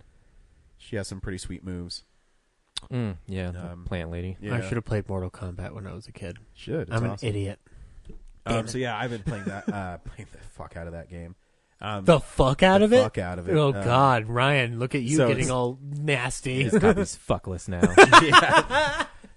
it's totally fucked. That's why I've The way you sounded like that, you're sick. It sounded like you're like it's all fucked. I've It's never a been a sleazebag voice. big Sub-Zero fan, just because he plays defensive, because he uses ice a lot and freezing. I've been more on the Scorpion side. I like characters that get after it. That's why I don't like Jax that much. He's too slow. Mm-hmm. And in this game, his jump's really weird. It's really slow and it's low. I like to jump a lot. The And metal arms are wearing him down. yeah, I like to jump a lot and get in people's faces. Johnny Cage has a lot of fun stuff. Oh yeah, Johnny Cage is awesome. Actually, he's a really good fighter in that game too. Historically, though, No, actually, they built him up for this. yeah. Well, the last 2 games he's been really good. Before that, he's been, he's been a character you can usually whip his ass pretty easily. But this game, he's pretty he's pretty deep in this game, and I like that you can add different moves to the different characters, and you can kind of custom to how you fight. That's why I really like Cassie. She has this drone with her, and when I first saw it, I said, this is going to suck, because I liked her in the last game where she would just get in your face and fight. But the drone has this one move that you can add where it puts a bubble around the person. It chips damage. So when I do that, I do this her amplified shoulder rush, where it knocks you down and she punches you like 5 times on the ground. And if you get him in that bubble, it's like 25% damage. It's pretty awesome. So yeah, get it, Brad. Come on over anytime you want. Yeah, it's coming on the Switch, so I might Yeah, get the Switch version. fuck yeah. So I'm playing that. I've been watching The Office again. I always put it on, and I'm at the point where Michael's about to leave, and it's sad because the show isn't quite as good, but Kevin gets really funny in it because they give him more. When Holly comes back and Michael throws Woody from Toy Story into the trash and he gets shit all over him. Pours coffee on him. Yeah, and Holly comes out and said, "Who did this?" And Kevin says, "Wait a minute. Toy Story's about toys that come to life when people aren't around. I mean, you don't think. I mean, it's not possible that he did it to himself." And so they do that. And there's this little thing happening, and Michael gets mad because he said, you're still with AJ, and blah blah. And then Kevin goes, "And you ate all the candy before you didn't even think about us." And he's so mad. Yeah, when Holly's like showing that she still has the ring or whatever, or she has the mittens, she's like, she's basically giving the middle finger. She's like, "Right back at you, bitch." Yeah, right back at you, bitch. When Michael's depressed, he's like, make him do the monkey face. And he's like in the window going, "It's funny." No, go back to the monkey face. So Kevin Throw your gets poop at him. really, really funny. Yeah, I love when he drops the pot of chili on the floor. Yeah. When he's Oscar says he likes tea, he's like, "Oh, I bet you do." So Hey, Oscar, how was your gaycation? That's a good one, Oscar. Yeah, I thought that like 5 minutes before you left. actually, my favorite Kevin line ever is at Jim and Pam's wedding, and it's like the tag scene. And he said, "What a great weekend. I got 6 numbers. One more and I'll have a whole phone number." My dogs are barking. Because he wore Kleenex boxes. Because they burned his shoes. Because he burned his shoes because it smelled so bad. I'm sorry, Mr. Malone. Your shoes are gone. Like, gone? We incinerated them. Yeah, good stuff. I also watch a couple more episodes of Family Guy. I Am Peter, Hear Me Roar is maybe one of my most favorite episodes. I totally forgot some of the jokes in it. Oh, that's the one where he joins the feminist support group. Yeah, well, he has to because because he's an ass. He says a joke at work about women. He says, "Why do women have boobs?" So you got something to look at while they're talking to you. So and then his female. So they got. Oh, he keeps saying the line. Well, she said, "Are you telling jokes? I love jokes." Well, you're gonna love this one. Hey, why do women have boobs? But and he repeats. But even before that, he gets a letter in the mail, and it's he can get a free boat by going to a timeshare seminar. And everybody goes there to Spooner Street, and then at the end of the time seminar, he says, No, I know your thing. I want my boat. He says, you can have the boat or this mystery box. And so Peter takes a mystery box and gets tickets to a comedy club. Yeah. And then it cuts to him and Lois, and she's like, take the box. And he says, you act like that's anything I've done something stupid. Remember when I took that box instead of the boat? Cuts back and plays the same scene. A boat's a boat, but the box could be anything. It could even be a boat. It's so fucking stupid. Shouldn't we just take the box? And then as they're driving home, everybody's driving their boat on the street. Except Quagmire's doing donuts in his lawn. He's just going, all right. It's so dumb. But so awesome. Because there's also he has to go because the women in workplace work video is really sexist and funny. And then Peter has to go to like advanced training, and he goes to a retreat. And on the side of the bus, it says "Women on Women Retreat." But my favorite line, I put this in the article because it's maybe proves that Family Guy's writers are geniuses. So Peter comes back from this, and he's really effeminate, and he's a woman because he had his lip stretched over across his head. Now he knows what it's like to childbirth. Yeah. And oh God, I'm late. And Lois says, well, if you spent less time fixing your hair. No, I mean, I'm late. Do we still have that pregnancy test? Are you insane? You can't have a baby. Well, I don't have a lot of options. I'm Catholic. God, I thought you'd be happy for me.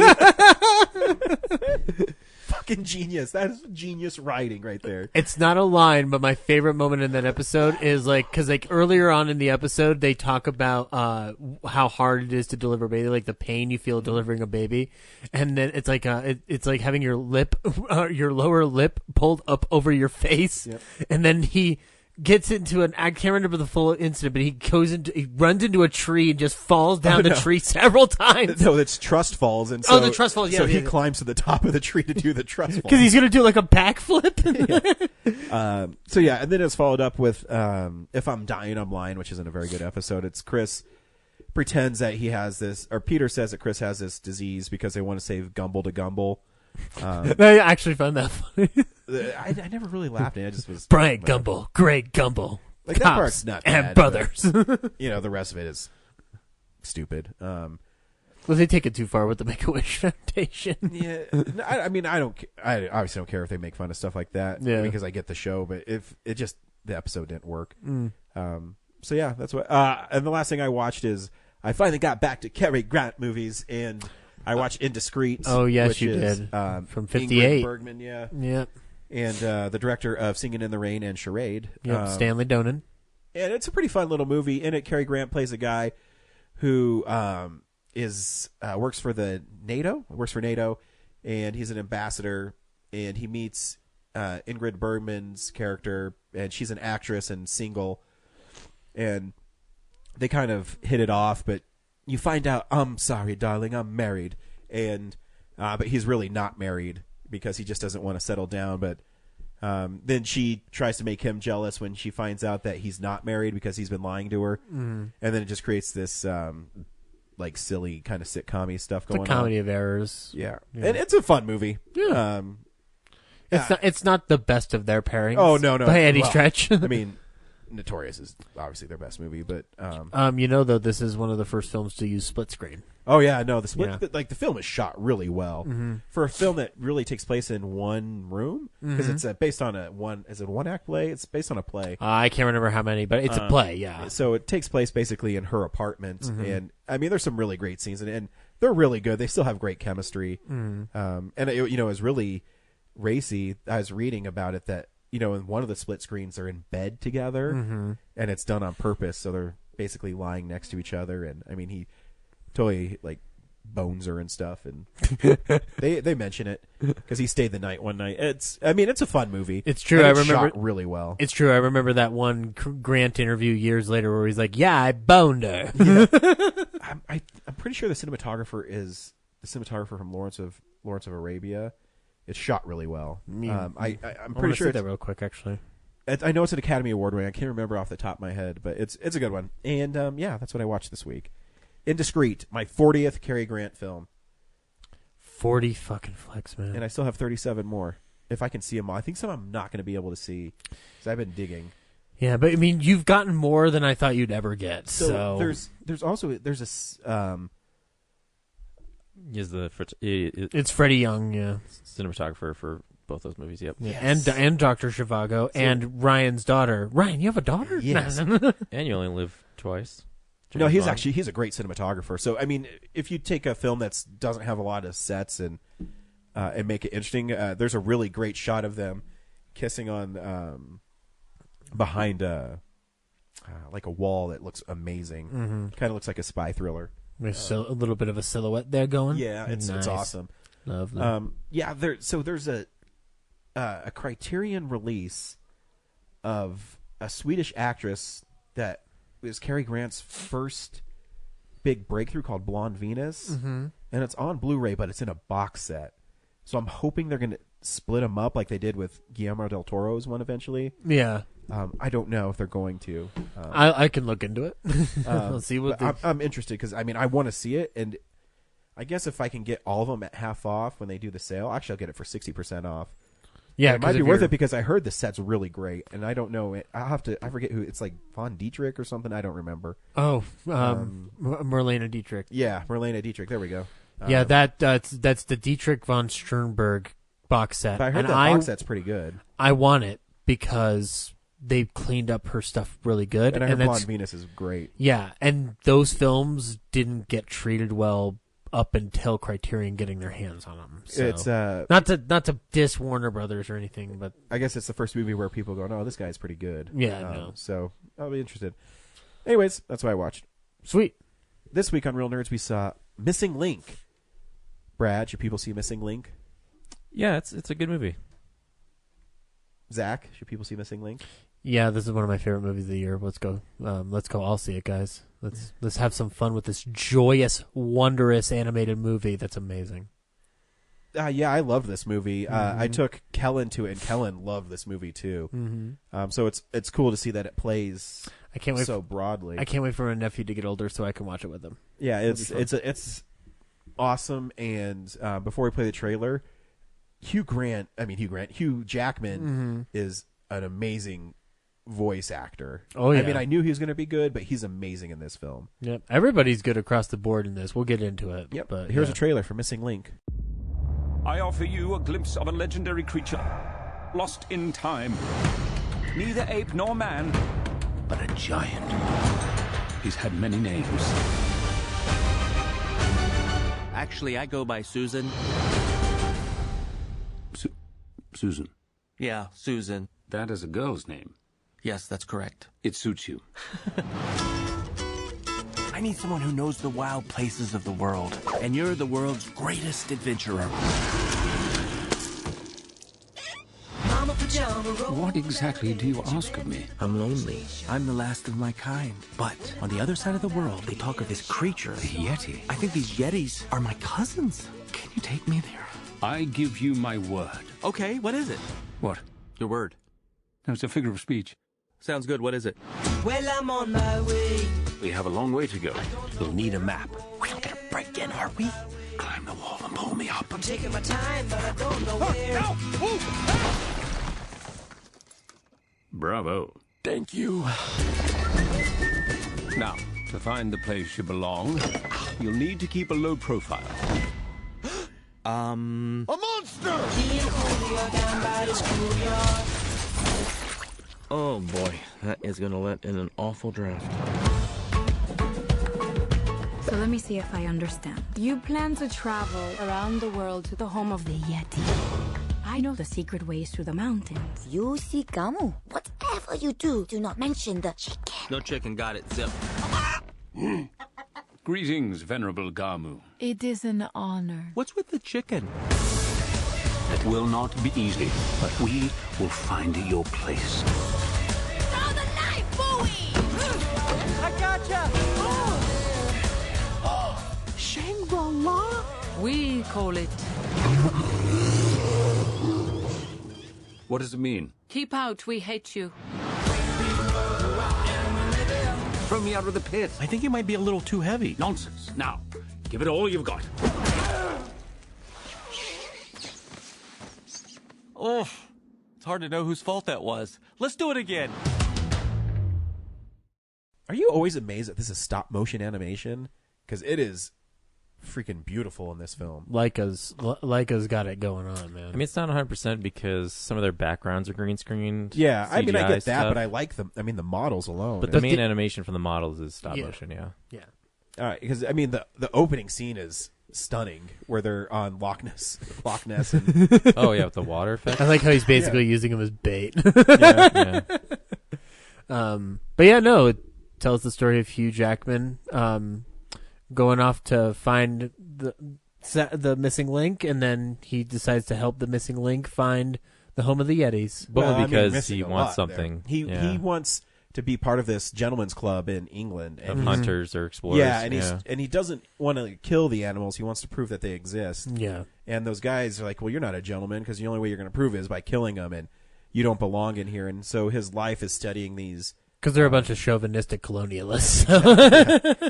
Either Loch Ness Monster or Bigfoot, and he cares a lot about his name. Mhm. And I think there's His legacy, I his guess. legacy, and there's a really great arc in this where he's not a very nice guy until he realizes that what he's doing is wrong. Because he goes to America to find Bigfoot, the missing link between who's been writing letters to He's him. been writing letters to him 'cause he found out about him. Played awesomely by Zach Galifianakis.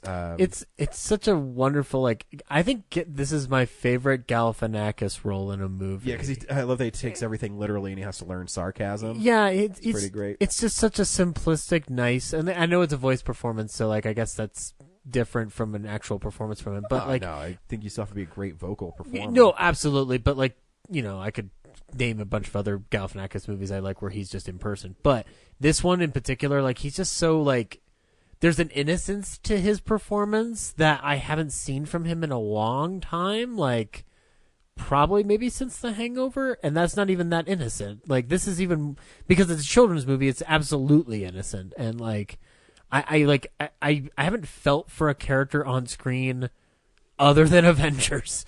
I haven't felt for a character on screen this year as hard as I did for the plight of Link and Susan. Susan, yes, sorry, Susan and and Susan just wants to is tired of being alone and wants to find his cousins. Yeah, because he's all alone, Mhm. and he's been trying to find a way to get out, and it's a really charming film. And along the way, they have to find out information from Hugh Jackman's former lover, played by Zoe Saldana, who married another explorer that was his rival, or his partner. I think it was his old partner. Yeah, it was his old partner. Yeah.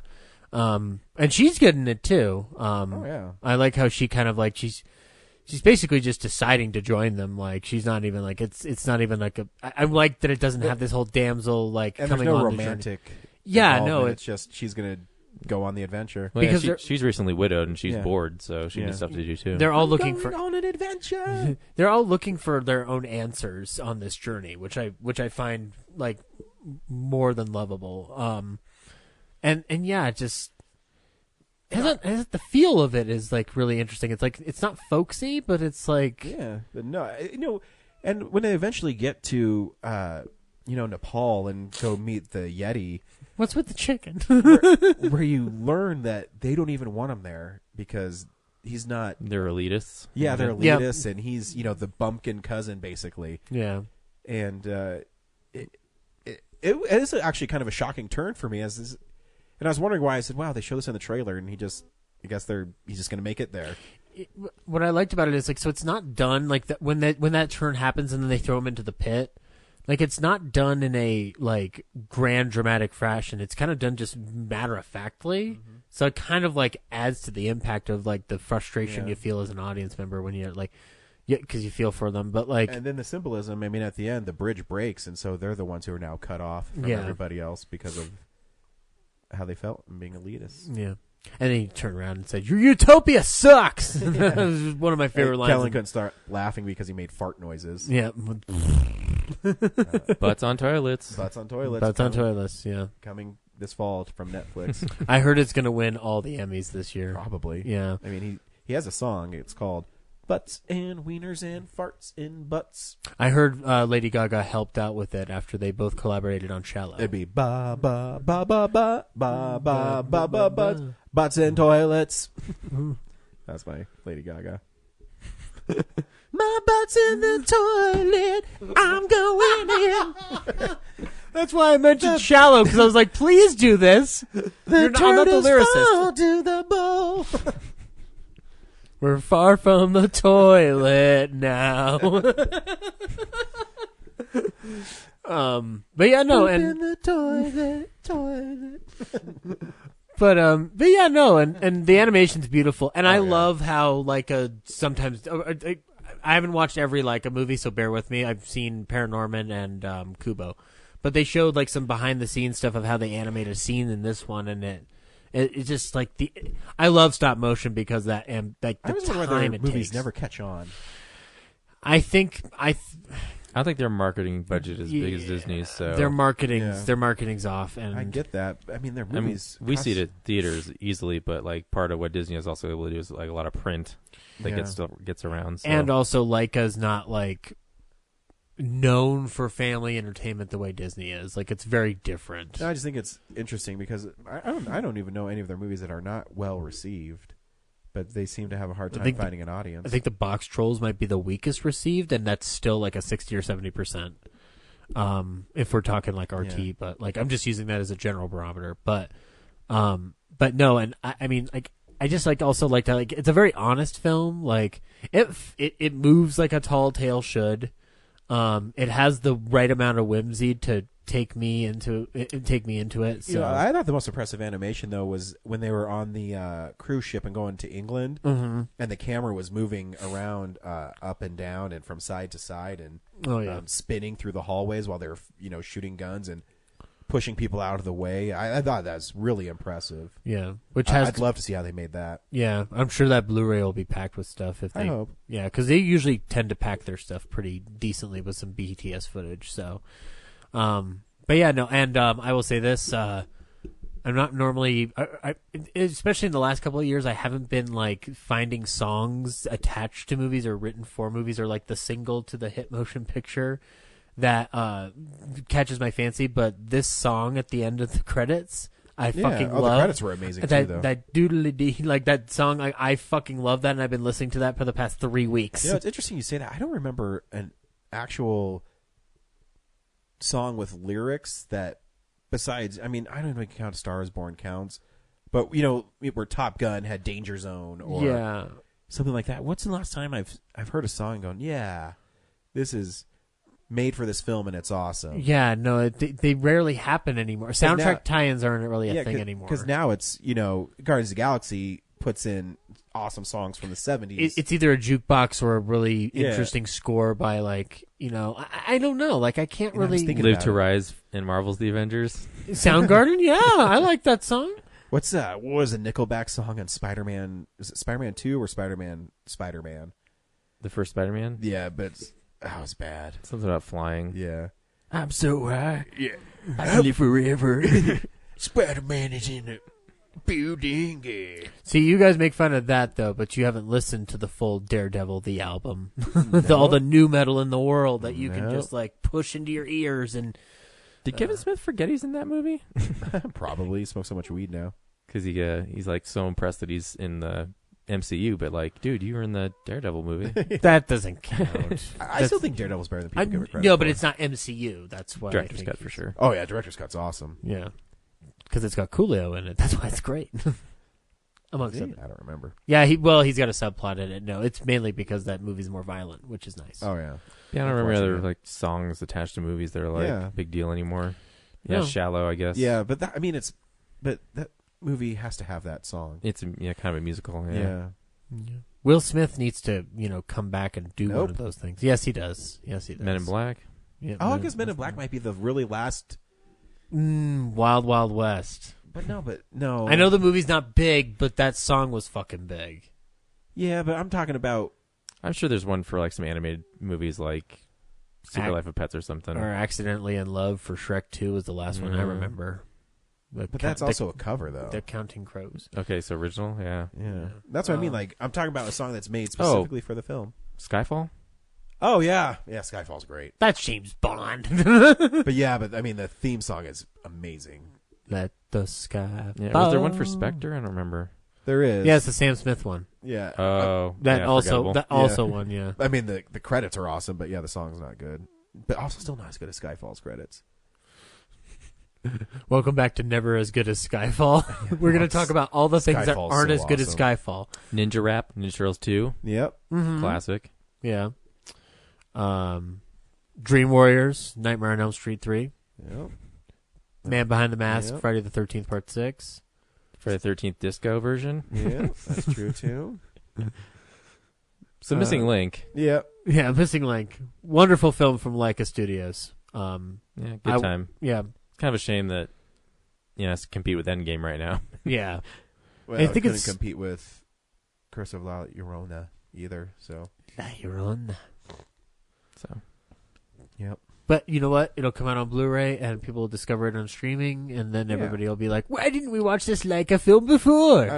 I've always said this every time we do a Leica film. I think they'll still make movies because everybody likes them. It seems like it's one of those things where they might have to be absorbed by somebody, though. I think they're going to move away from Annapurna, though, because Annapurna clearly doesn't know how to market things right now. Which I thought it was weird that they didn't work with Focus on this one, but. I mean, whoever's going to give you money, I think. Well, Focus is part of Universal now, right? Yeah. Has it always been? Well, yeah, and I guess Focus has been. Focus isn't the same as it used to be. Focus used to be a lot more of an independent arm, and it's moving more in with Universal now. And Searchlight's going to be definitely doing that with the Disney deal. Yeah, the Searchlight we've known for the past many years is going away. No, Iger's already gone like, nope, because also give me more money. Yes, more money for me. Well, I mean that's what he does. He's not gonna. Well, I mean, I guess he did Greenlight, Nutcracker, and the Four Realms, but I thought you said he Greenlight Captain Crunch. I was like, that'd be awesome if they did a Captain Crunch movie. I'd watch it. My cereal does not cut the roof of your mouth. With all respect, because that son of a bitch has been spreading lies. See Missing Link. Yeah. That's fun. Next week is Detective Pikachu. Oh, right? Shit. Hey, you. Deadpool Jr. Detective Pikachu. Yeah. Yep. Yeah. Good reviews. Yeah, that's what I've heard. I wonder if it'll recapture my old love of Pokemon the way the app tried to do. I don't know. I was never a big Pokemon fan, so I did. I did play and beat Detective Pikachu, and that game's pretty fun. Yeah, but Detective Pikachu in that game didn't talk like Ryan Reynolds. No, he sounded like Danny DeVito. We could have had something, guys. We could have had something. Well, I was reading an interview with the director, and I guess they did put Danny DeVito dialogue with Pikachu, and that might be a special feature on the Blu-ray. It's where they put different people's voices with Pikachu. But after I've read reviews, I guess Ryan Reynolds pretty much crushes it as Pikachu. Yeah, I mean, there's been so many like animated features with Danny DeVito's voice. It's just like, not that I want him to not get work, but I'm just like, do something different. I'm sure he's fine. Yeah. He's been in the industry for 50 years. Well, he was just in Dumbo, so, you never know. He might fall again. Yeah. I was actually rewatching the Sunny in Philadelphia episode with Guillermo del Toro, where they make his character take the stand. And he just compels his like, "Fly, my pretty." I do love me some Danny DeVito. Yeah. One of my favorite lines ever in Always Sunny. Jesus Christ, honey, he's retarded.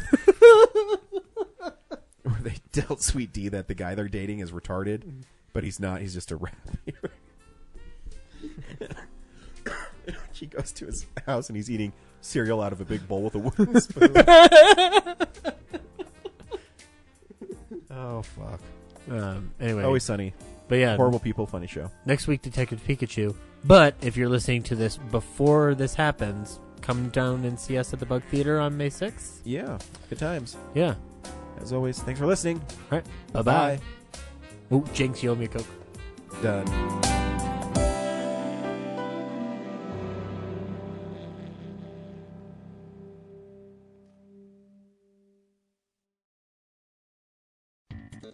Thank you for listening to this episode of Real Nerds Podcast. Real Nerds Podcast is a production of Nebulous Visions Multimedia. Thank you to Sparks Mandrill and Plan 9 Studios for our kick-ass theme song. Also, if you're in the Denver area and you're looking for a cool place to see movies, we see them at the Alamo Draft House in Littleton and now also in Sloan's Lake. Thank you to Colorado Coins, Cards, and Comics for supplying us with all our comic needs, especially you, Andrew. You know who you are. And a big shout out to James's mom. I'm giving you an electronic hug that you can feel through the airwaves. Thanks for listening, and have a nice day.